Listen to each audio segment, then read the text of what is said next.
Hello మామ, నమస్తే. మరి అంతే ఉంటుంది మామ, చిటికేసి చాలు మసాలాలు మొత్తం ఫిష్ కి అయితే పట్టేస్తాయి. ఉప్పు కారం మసాలాలు అన్ని తట్టించి ఫిష్ ఫ్రై అయితే చేద్దాం మామ. మంచిగా మసాలాలు పట్టించిన ఫిష్ అయితే సలసల కాగే నూనెలో వేసేద్దాము. ఫిష్ తో పాటు చికెన్ కర్రీ కూడా చేద్దాం మామ.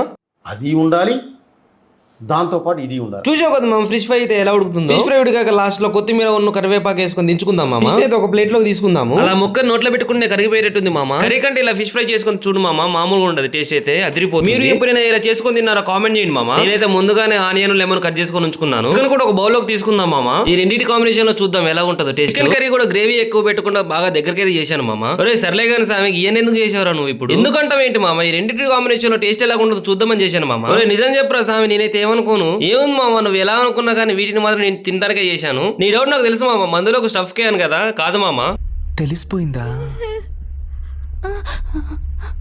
మీ అందరికీ తెలిసిపోయిందా?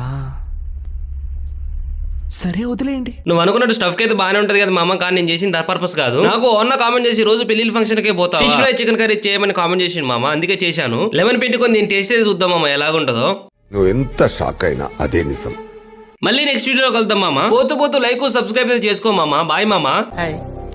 నా పెర్ఫార్మెన్స్ మీకు నచ్చినట్టయితే please vote for me. Thank you.